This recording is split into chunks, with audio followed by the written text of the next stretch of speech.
Sabi nila, ang dagat daw ay isa sa mga gamot para sa kaluluwa. Kaya naman, yung mga taong gustong mag-release ng stress at mag-reset ay Pihado Dagat ang gustong puntahan. Alam mo, maswerte kami dahil ang probinsya namin ay isa sa may pinakamagagandang dagat na hindi mo lamang sa Pilipinas makikita, pero pati na din sa buong mundo. Ang lalawigan ng Bataan. Kaya hayaan niyong dalhin namin kayo sa Morong Bataan para dayuhin ang isa sa pinaka-underrated sa palagay ko na beach campsite ngayon sa Central Luzon. Ang Blue Turtle Cove. Ako si Bon at ito ang biyahe ko.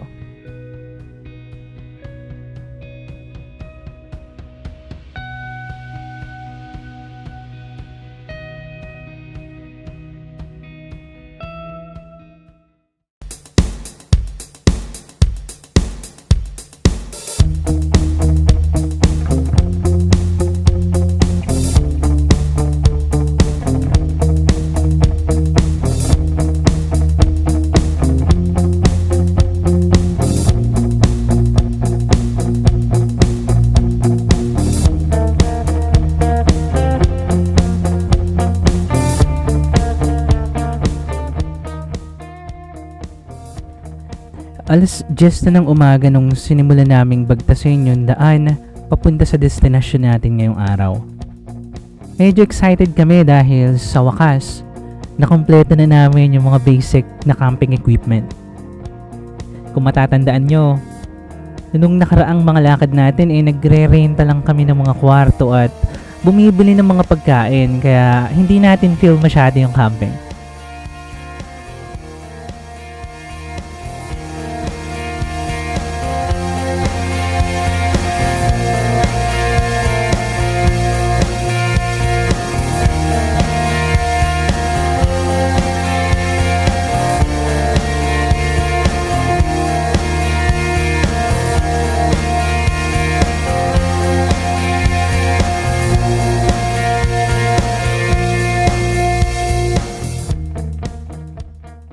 Mag-aalas 12:30 naman nung marating namin yung kilalang landmark dito sa Bagak, Bataan, ang Friendship Tower. Hudyat ito na papasok na kami sa bayan ng Morong at indikasyon na malapit na kami sa destinasyon natin.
Sa wakas, pagkatapos ng halos 2.5 oras na biyahe ay narating din namin yung campsite.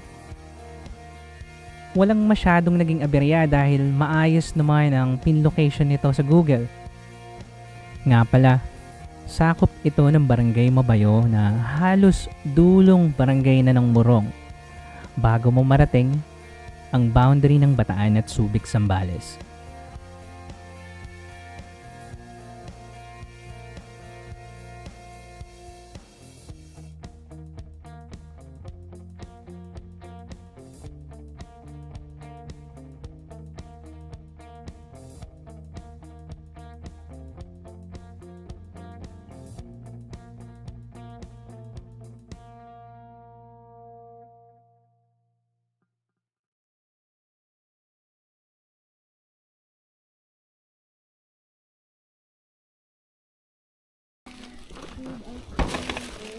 Hello po.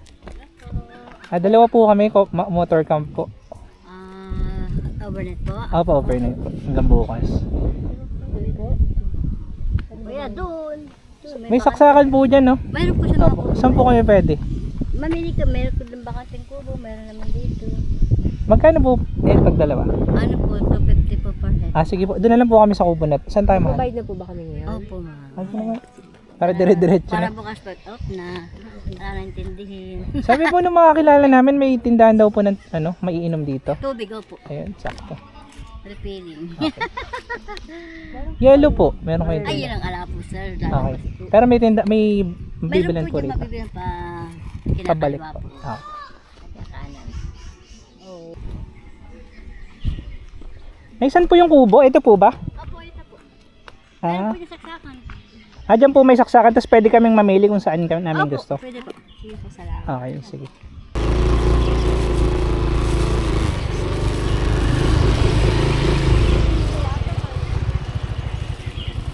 Saan ba?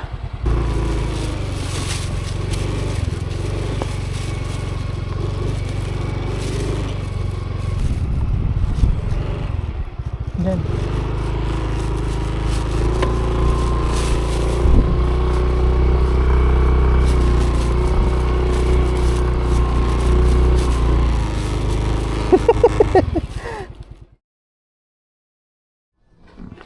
Hi Kasma, anong masasabi mo? Nakarating tayo sa malayong lugar na to. Sakit ang puwet ko.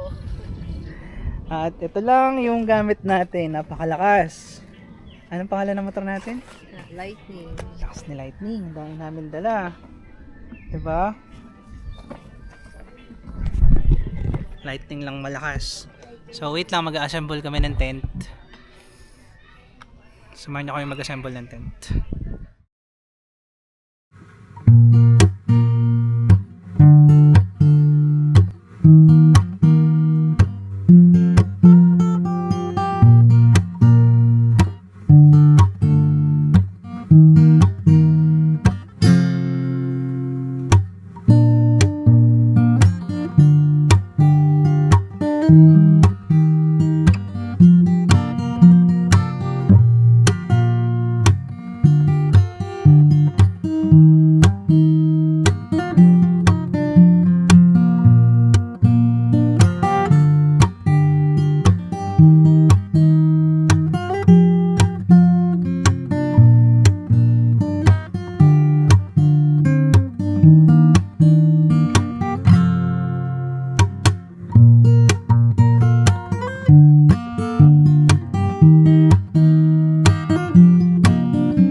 Hi, we're here at the Blue Turtle Cove.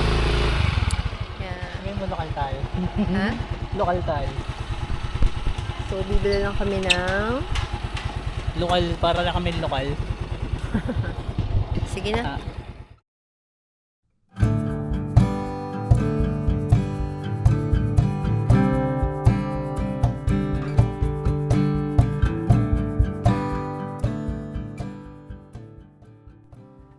Pagkatapos naming mag-setup ng tent, sandali kaming pumasyal sa mga tindahan ng Barangay Mabayo para bumili ng ilang mga pangangailangan gaya ng soft drinks, uling, condiments at ang pinakamahalaga sa lahat, syempre yelo.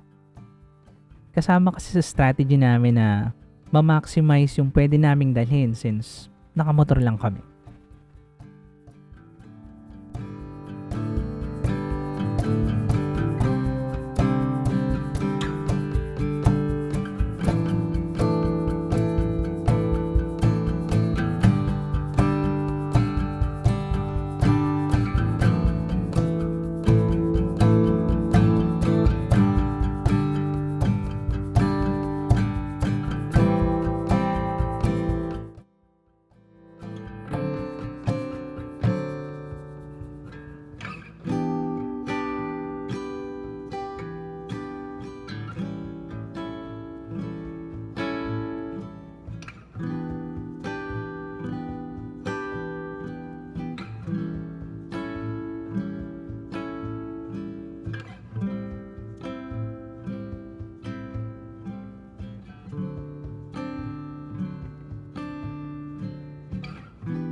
time check, 3:57. Nakarating kami rito mga alas 2 siguro. So, yung biyahe mula Balanga, 1.5 hour. Ang takbo namin siguro mga 50 lang, sobrang bigat nung dala namin. So, yun. Okay naman yung paligid. Actually. So, for 250 pesos per head, kasama na yung 10 pitching kahit saan ka pumesto. Then, meron ka na rin access sa kuryente. So, pwede kayo magsaksak dyan. Merong sakit. Ayan. So, libre na rin yan. Then, pwede na rin mag-refill ng tubig. Only refill ng tubig. Dinideliveran sila rito araw-araw. So, maganda yung lugar actually. Tahimik, hindi ganun karaming tao. Bawal mag-ingay. And sinasaway talaga nila pag may maingay. So, perfect place to para mag-relax kung gusto mo mag-relax.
Kinagabihan, nagsimula na kaming magluto ng hapunan.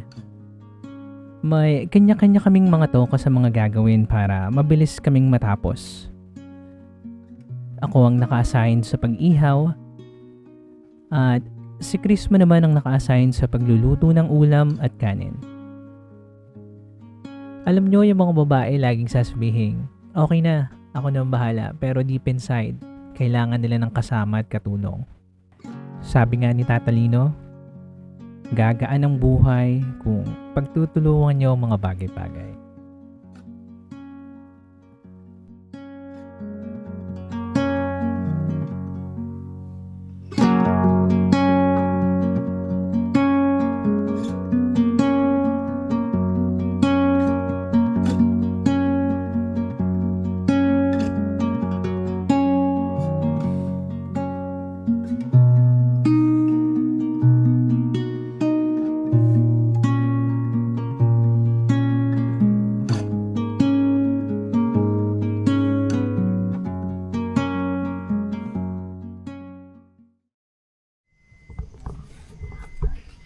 Anong ulam natin? Sinigang. Patingin nga ako ng sinigang. Sinigang. Wow. Then fish. Tsaka, Talong and fish. let's go. Sausawan mo. Sana dito ko siya ano. Yan. 8 p.m. na ng gabi. Ngayon pa lang kami kakain. Medyo tinanghali kami ginabi ng pagluluto. Tapos yan, medyo okay naman.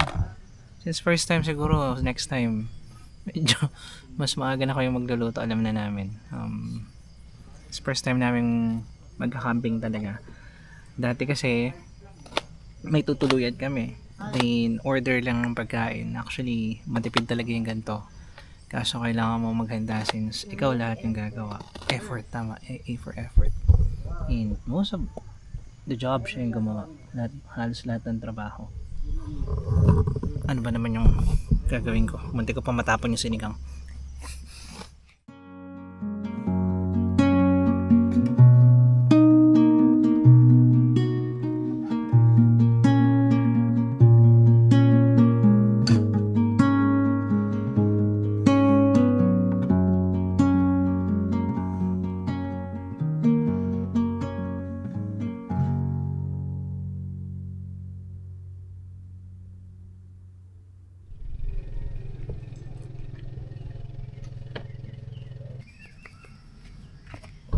Okay, good morning.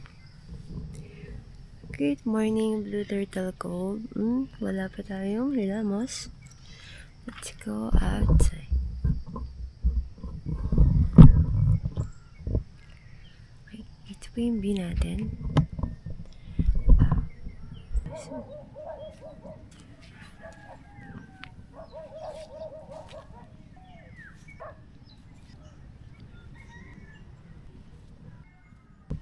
Okay, balik na tayo sa ating tent para makapagkape.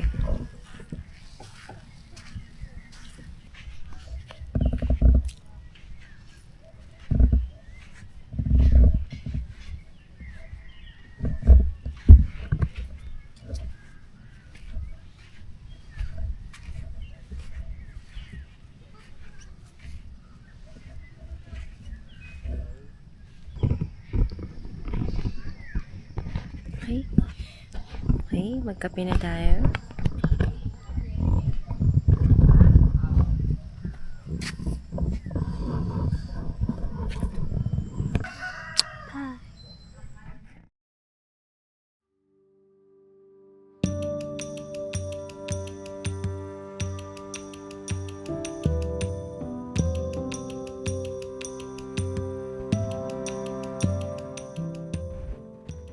Isa talaga ang Blue Turtle Cove sa mga recommended campsite ko kung balak nyong pumasyal ng Bataan. Imagine, for only 200 pesos, mayroon na kayong electrical socket na pwedeng gamitin sa mga gadgets at appliance nyo. At meron kayong malinis na lababo at paliguan para sa mga lalaki at babae. At syempre, yung isa sa pinaka big deal sa mga nagka-campsite, merong malinis na banyo at malakas na tubig.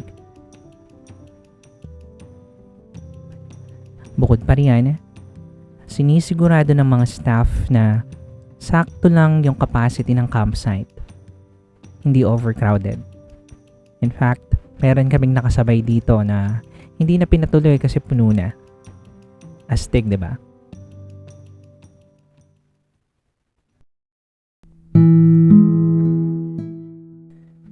Sobrang bilis ng pag-ikot ng mundo, no? At sa sobrang bilis nito, hindi mo namamalayan na uubusan ka na ng oras para sa mga taong mahal mo sa buhay. Kaya ako, sinisiguro ko na anumang busy ko sa trabaho nakakapaglaan ako ng oras kagaya nito. Yung tipong hindi mo iisipin yung trabaho mong naiwan. At ano naman kaya ipapagawa ng boss mo pagbalik mo? Kaya kung stress ka sa buhay, pare, maniwala ka. Kailangan mo to.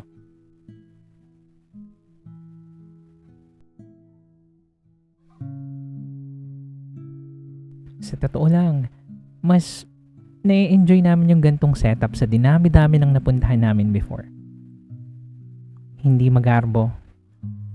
Simple lang. Pero naaalala namin kung saan kami nagsimula.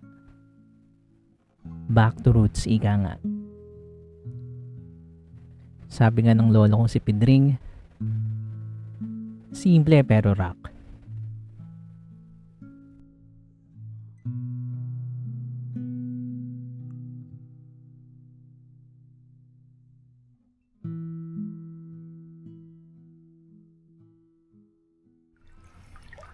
Dandan. Lahat naka-shades tayo. Wow! Ano ito yung ano ko? Bye. Dito. Mainit. Kita. Amazing. Mahal kita ka dyan. Hindi nakita sa screen. Ito dapat ang ito magandang view. Yan. Ano, mag-picture muna tayo habang meron pa. Mainit, in fairness. Wala akong sinila. Ano?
Ayun mga chong, maraming salamat sa pagsama sa road trip namin ni Chrisma. Takeaway ko siguro para sa inyo huwag masyadong seryoso sa buhay. Parang alon lang yan sa dagat. May mga times na unstable siya at hindi natin kontrolado, pero madalas kalmado siya at kayang-kaya nating kontrolin. Ako si Von. At ito ang aking biyahe. Hanggang sa muli mga ka-road trip.